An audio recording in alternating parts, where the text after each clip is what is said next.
Chapter 20, Struck but Not Stricken. Let's be clear about cheerfulness. It's not the be-all and overall, the ultimate or consummate and uttermost. It's a useful tactic to get your head on straight and go where you need to go and not wind up in the swamp. Someday you may be old and pitiful and you'll need to depend on friends who remember you when you were more fun to be around.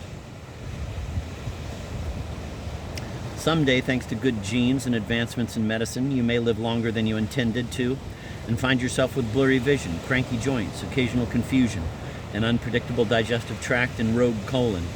And suddenly one day you're having to ask somebody nearby to help you go to the toilet. Unimaginable to you now, but someday a plain reality.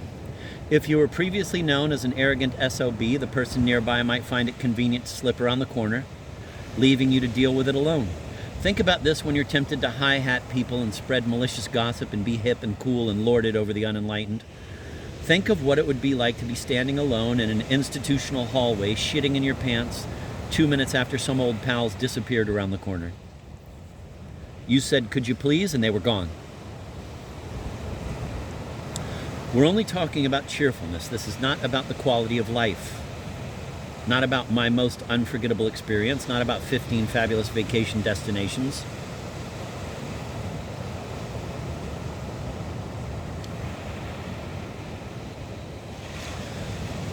The country is in the midst of a gourmet explosion, and beer critics talk about oak flavors and breadiness, and I come across reviews of soda pop. Floral notes of orange peel sprinkled with cinnamon and nutmeg play off earthy vanilla to give this Coke a big boisterous finish.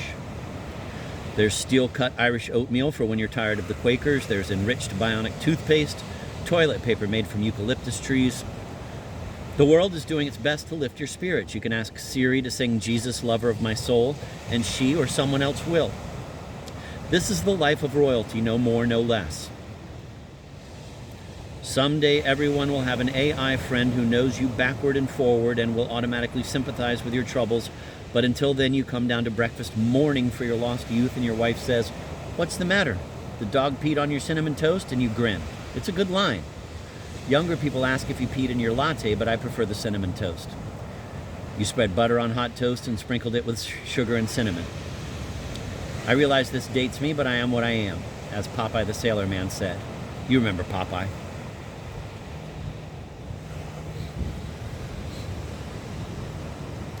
So I woke up this morning and felt unaccountably happy. The ship is still afloat. The heroine sent the tenor packing and stayed with the baritone. And so I look forward to another day. I am frustrated by my 14 passwords and other digital mysteries, but am satisfied with my lot in life. And when I look at the form of my beloved asleep, the fan turning on her bedside table, her earbuds in, and a BBC newscaster talking about characteristic colors and newly discovered Phoenician frescoes, the comforter pulled up over her face, I feel a miraculous cheerfulness. Today I shall do what is put before me to do and put yesterday behind, just as William Cox did when he jumped ship in Charleston. He could imagine the noose tightened around his neck, so he kept his head down and moved swiftly on light feet toward his new life and made it to Pennsylvania and met Miss Boggs and married her, surely a joyful union for him, considering the alternative, strangulation. And they produced a string of descendants that includes me. At the time, the U.S. population was less than 20 million, and now it's more than 330. But certain principles remain, such as doing what you can to make tomorrow better than yesterday. Life is so full of good things, a plethora, a myriad, that even if there's an intermediate rough period of disappointment and dreariness, choose to maintain cheeriness. Don't let precipitation make you forlorn. It's good for the corn. It replenishes the reservoir and washes your car and shows you who your true friends are. They're wet, their hair is damp, they're none too attractive, but it's a basic fact of life. When glamour is swept away by heavy rains, true friendship is what remains. I live in New York because my love is a New Yorker and because my eyesight forbids me to drive, and Minnesota is not friendly to pedestrians. But I have a flock of friends back home who, when I ring them up on the phone, we fall instantly into warm Minnesota conversation. They don't get worked up about things, back problems, migraines, marital upsets, cranky children, financial reverses, disappointing vacations, and make it a point not to talk about it.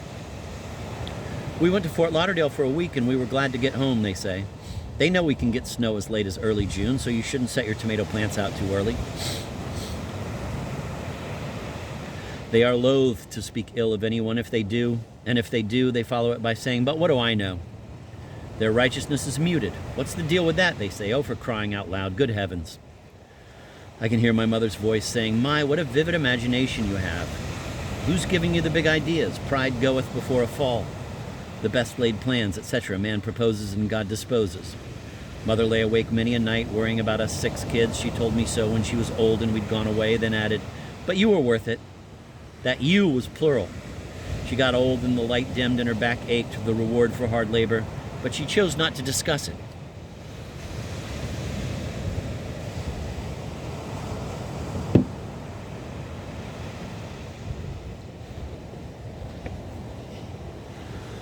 Life is perilous. The race is not to the swift, nor bred to the wise. The swift often goes swiftly in the wrong direction. The brilliant mathematician goes running, and while he does, he solves a great math problem in his head and doesn't notice the Wonder Bread truck as it turns right and it mows him down on the street, and he dies under a couple tons of bread he never ate. We're not so different from the mouse who scurries through the underbrush only to feel the claws around his neck and hear enormous wings flap, and suddenly he's 50 feet in the air being delivered to the eagle's kiddos.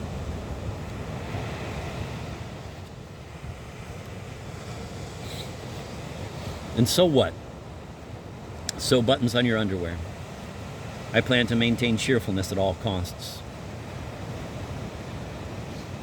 I keep in close touch with older octogenarians. My advance party, like the band of Crow, Scouts, Custer employed at the Little Bighorn who knew the territory. And my Scouts give me a clue about what's to come. My cousin Stan is 90 and has all his marbles, so I have reason to hope to remain marbled, which makes me cheerful. Calvin Trillin is 87 and an excellent lunch companion with a good appetite, and we reminisce about olden times at the New Yorker, as men our age should do, and cheerfulness is the key to the kingdom. When a man has lived a long life, history starts to bunch up, chronology falls apart. I forget what I'm supposed to do Tuesday, but remember the names of grade school classmates at Benson School, and though I'm at the Biltmore Hotel in Coral Gables, I remember how, at recess, we laced up our skates and went round and round counterclockwise on the playground rink, except a couple boys who went clockwise just for aggravation. I went with the flow. "Are you happy?" my wife asks. We're sitting under an umbrella eating lunch. Our daughter is executing her butterfly stroke in the pool.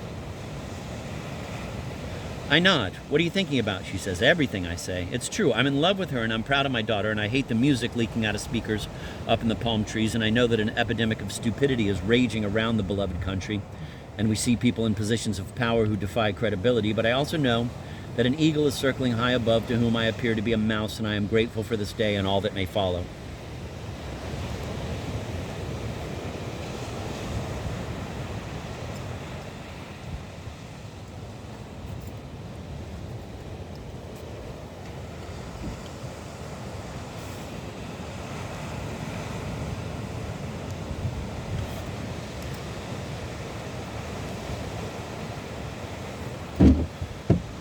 Sometimes flying home from New York, the Delta 737 comes over the St. Croix River, and I see the Wilcox Estate, where I lived once, in the sandbar where we played volleyball, and then St. Paul and Crocus Hill, where I lived on a bluff above the Mississippi, and where the 5 EMTs from the St. Paul Fire Department arrived in 5 minutes when my daughter had febrile seizures 20 years ago and lay stiff and unconscious on the couch.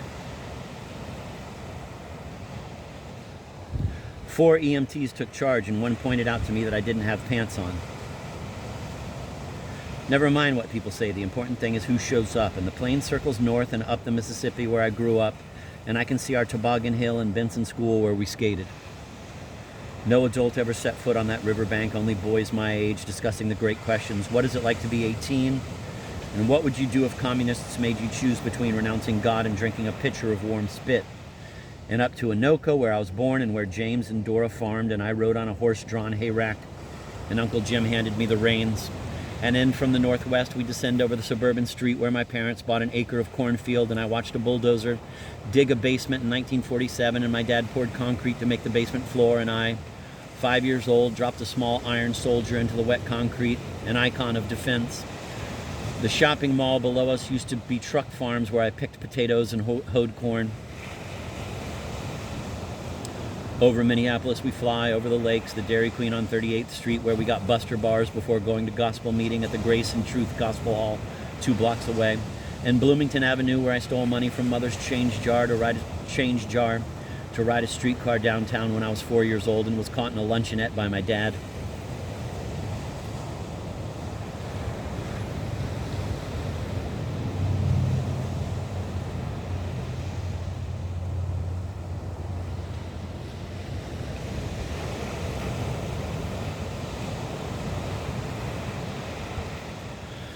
The Mississippi was our reference point. I was born near it, grew up a stone's throw from the river, an independent child slipping away and hiking down a dirt road and along a ravine to a sandy beach under a cottonwood tree where other boys and I discussed Frankie Rinko, who drowned nearby, when his canoe tipped over, and where was he now, and could he look down and see us? The university was on the river, and the house where my girlfriend and I took off our clothes, and the parking lot where I worked the 6 a.m. shift the winter of 1961. And we are coming in low, and suddenly there it is, the hospital where I went when I was 67 and having a stroke. I was on the phone talking, and my brain fogged up.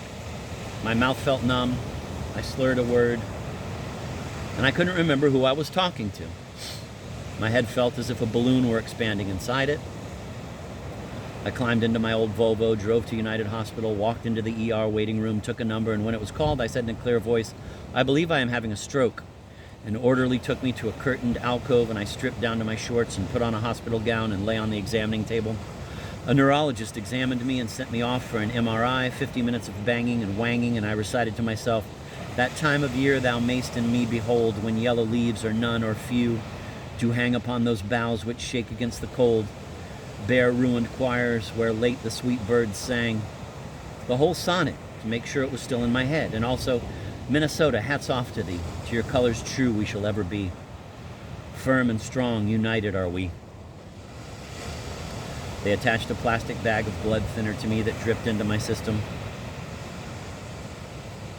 A neurologist showed me a map of my brain taken by the MRI and pointed to a dark spot. "That's where your stroke hit," and pointed a couple millimeters away. "And if the blood clot had hit here, you would have had significant motor and speech losses. But it landed there, in what we call a silent area where not much is happening, sort of the Wyoming of the brain. So life goes on as before and you can walk and talk."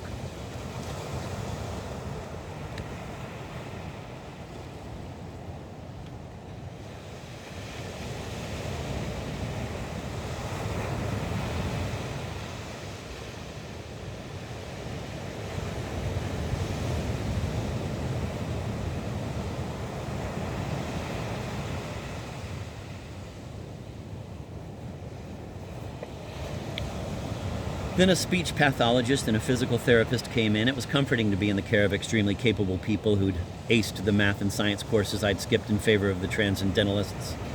My dad distrusted doctors, having a dim view of higher education in general. I don't trust my fellow English majors, but admire people who study the data and explain it so an English major can understand. "You suffered a cerebral event that could have been catastrophic. We don't yet know why. We shall endeavor to find out. Meanwhile, we do what we can to protect you against a recurrence." I took a walk down the hall of the stroke ward, and it was heartbreaking to see people half my age who'd been whacked hard, slumped in wheelchairs or scrabbling along with a walker, and here I was, legs working fine, balance good. A nurse took my blood pressure, noted my urine flow chart, asked, "How are we doing today?" And I said, "Never better," and I've been saying that ever since.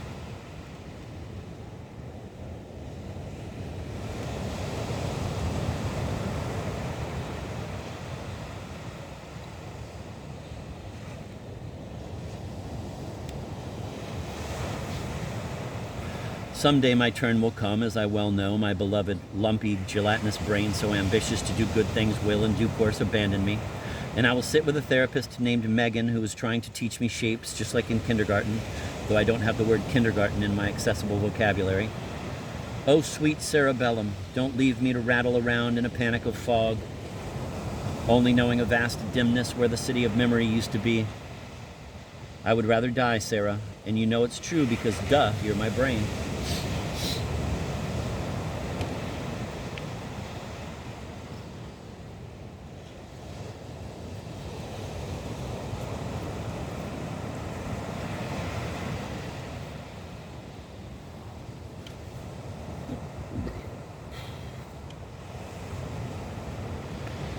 I asked a doctor if I needed to cut back on caffeine, perhaps change my life entirely, take up running, become slender, virtuous, nimble, Pure of heart and deed, he shrugged.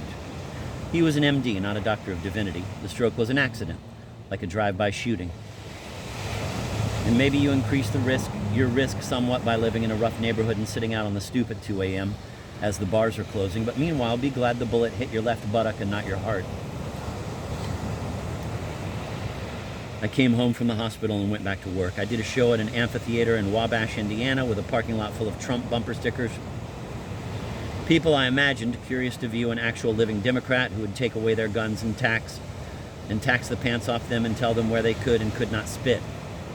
The crowd sat under a roof, and it was raining hard, thunder and distant lightning, and the stage manager and I conferred about whether to do the show and if it were canceled, should the crowd come backstage for shelter. I told them I intended to do the show no matter what.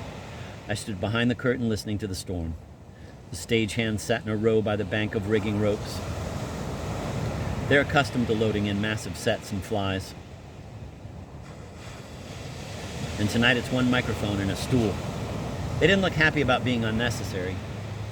Mere spectators. It was still raining when I walked out, rain drumming on the roof, but I walked downstage, which was uncovered, and thought of Prince doing his Super Bowl halftime show in a downpour. He declined the offer of an umbrella and said, "Is there any way you can make it rain harder?"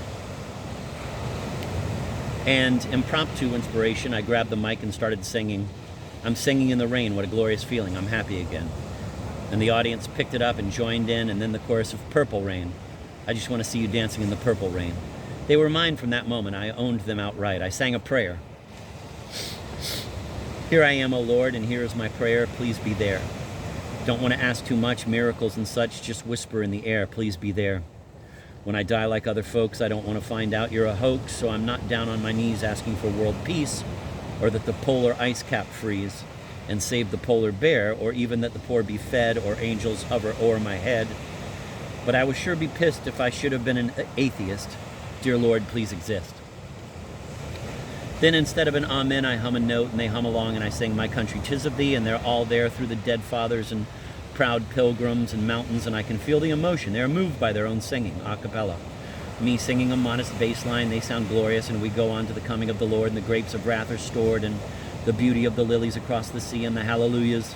I've given them this chance to be beautiful, and they are so very grateful as the chariot swings low, and we work on the railroad, and we go to the chapel to get married because I really love you and will never be lonely anymore, and the audience belongs to me and I to them. We are one, indivisible. The bumper stickers don't matter. We're Americans, the last generation that knows all the words.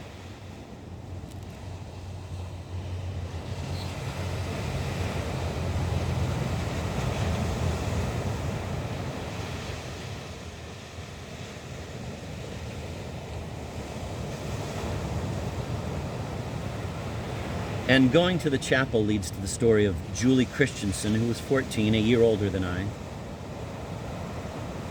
and lived in a stucco house that was on my way home from school, where I'd been kept after school in punishment for laughing aloud at a limerick about the young man of Madras whose balls were made out of brass, and I headed home, and there was Julie standing in her front yard. I stopped. She asked why I was kept after school, and I told her the limerick. She said, "Do you want to wrestle?" No girl had ever suggested wrestling to me. But it was her idea, so I stepped into the yard, intending not to hurt her. And she grabbed hold of me and threw me down and pinned me to the ground and sat on me. It was thrilling. She said, "Let's see you try to get up." I didn't want to get up, and she kissed me hard on the lips, and she stuck her tongue into my mouth. I didn't know you could do that sort of thing. Then she let me up. I segued into the pontoon boat story, and Kyle lashed to the parasail, carrying his grandma's ashes, while her boyfriend Raoul on shore held a boombox playing Love Me Tender, and I thought of William on the dock, making a dash for freedom as the speedboat towing Kyle slowed, and Kyle lost altitude and crashed into the lake while harnessed to the parasail and was towed underwater at high speed. I had some terrific laughers in the crowd, some cacklers, a lady whooper, a guy who sounded like an old engine turning over, a lady who was a late laugher, and Winnie. And they ignited the others, and when Kyle flew up naked out of the lake, there was general hysteria.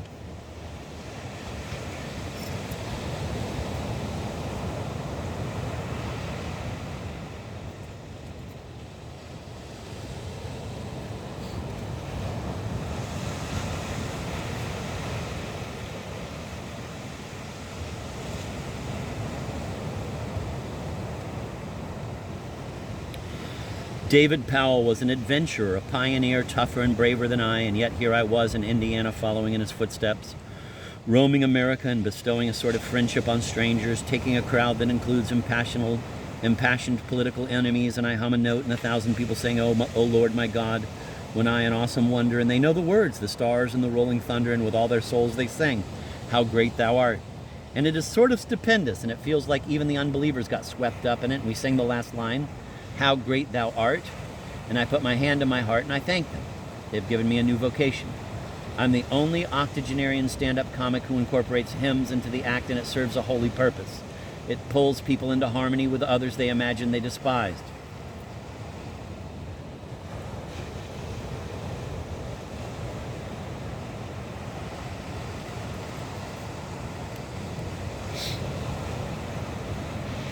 Back in my 20s, I was the loner standing outside the lighted house in St. Paul where people mingled and laughed, and I envied them, and somehow I wound up in radio and gained the power of invisibility and thereby became the host of my own party. What a wonderful life.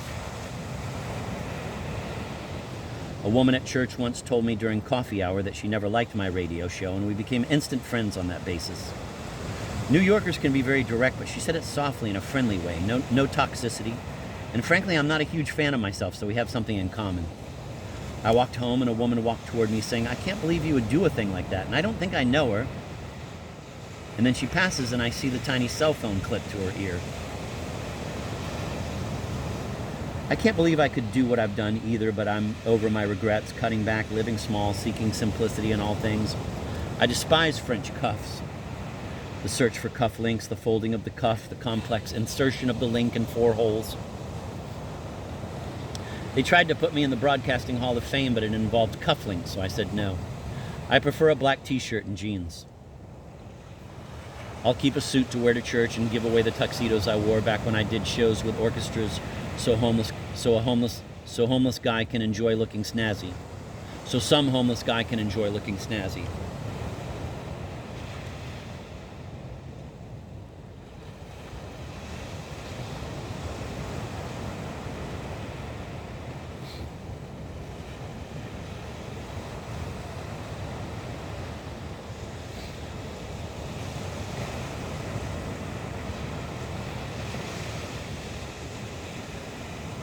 No need for dressing up in silk and scarlet, walk many a harlot. Jeans are good enough in black tee, red socks, a pair of comfortable shoes, a belt. Once carrying groceries out of the store, my jeans slipped down to my knees before I could set the groceries down.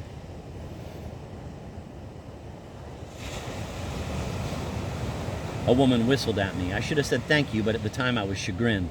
Show business is show business. If you can amuse a stranger, good for you. Too bad my undies were black and not bright red.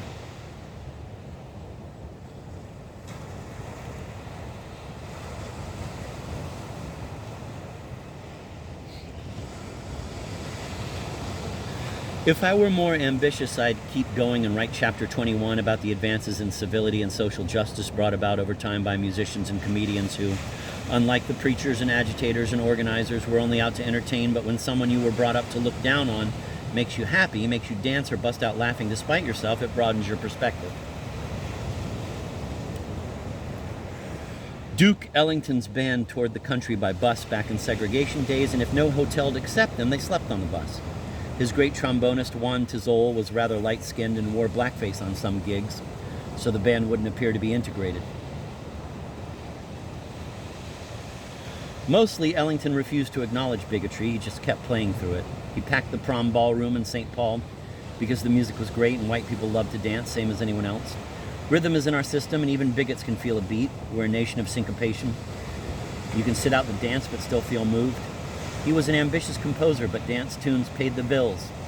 He and Fats and Satchmo, Little Richard, the Supremes, Aretha, they changed the landscape.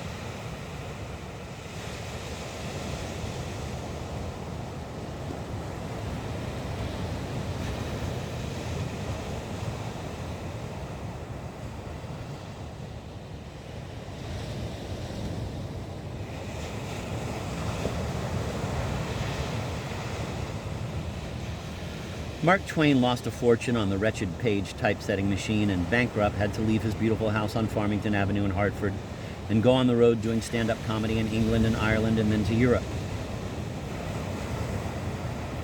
In Paris, they just simply opened their eyes and stared when we spoke to them in French, he said. We never did succeed in making those idiots understand their own language. He went around the world to countries of the British Empire, and he was very funny, even as he grieved for his daughter Susie, who died at 24, and he felt guilty about subjecting his wife, Olivia, to the rigors of constant travel and public life, but still the old jokes worked very well. To do good is noble. To tell others to do good is even nobler and much less trouble.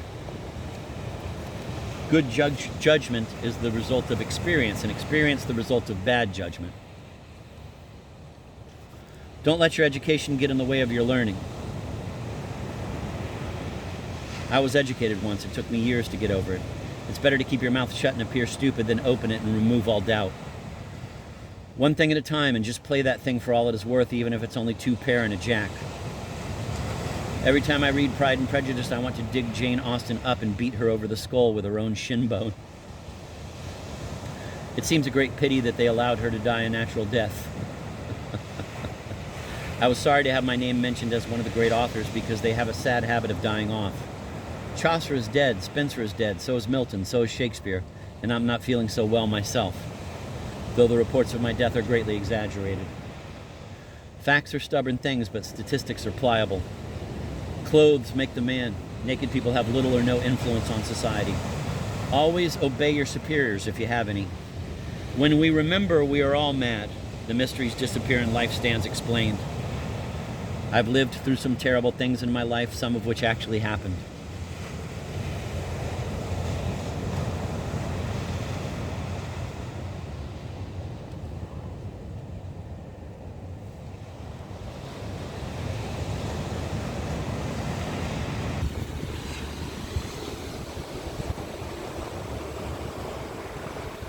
Twain said that humor comes from sorrow, that there is no comedy in heaven, and his long world tour after Susie's death was a painful time for a stricken man working hard to do his duty and make audiences laugh. But I do believe he took a dark pleasure in it, and their laughter was some salve to him, a man with a hole in his heart. In so doing, Twain changed what it meant to be an American. After Twain, a sense of humor, a skeptical wit was required for full citizenship. This is as true today as it ever was. Humor has enabled Americans to survive wars, recessions, natural disasters, and the national hemorrhoid known as Donald Trump. There's no way a person can possibly consider Trump to be an American. He may be German or Swiss, possibly Russian, may have been born to plantation owners in Kenya, but for a certainty he is not one of ours. We are a humorous people, and we elected him as a joke, just as boys in the 6th grade elected a dog to be class secretary, and luckily we got off cheap with only a few trillions in national debt and a corrupted judiciary and the scorn of the Western world, and we were fortunate that his bare behind is not on the $100 bill in place of Franklin's face.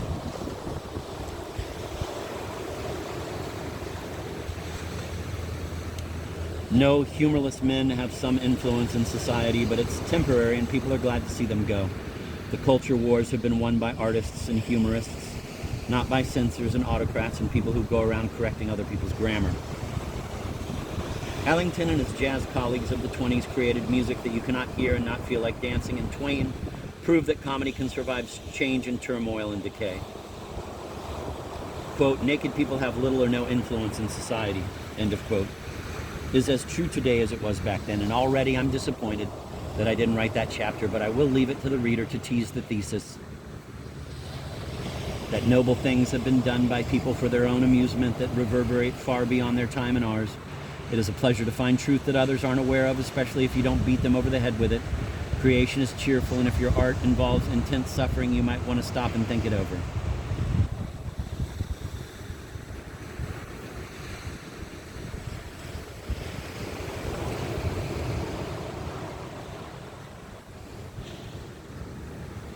Less is more. I have laid my egg, and it is enough for today. I went through some terrible years, and now I'm not sure they actually happened, and now I only want to be able to do a few things right, such as knowing when to stop. So now, as I see I'm coming to the end, I think of so much more I ought to say, such as, I always tell the truth when the people around me know it already, and most of this book is true, except a few parts that obviously aren't, as you probably already have figured out, and also, there is no need for a book critic to bestow superlatives. The pleasure was entirely in writing it, and also for my next book I shall keep a journal of the rest of my days, and it will be thousands and thousands of pages long, filling the box of a Ford pickup truck and wiping out a great pine forest of northern Wisconsin. And in conclusion, you have come to the end, and much as you dread the thought, there is no more to be had. Or as we like to sing, it's nice to be a saint or a landscape painter, but in art the employment isn't steady. Enjoy your lasagna, though you get lasagna on ya, and the same is true of spaghetti. You can dream of love, but when push comes to shove, you may have to go out and chase her. Even great masters are prone to disasters, and even Mozart needed an eraser. Don't sit in the shade, join the parade, enjoy the bands and confetti. Put aside regret, jump in, get wet. You'll never get a life if you wait until you're ready.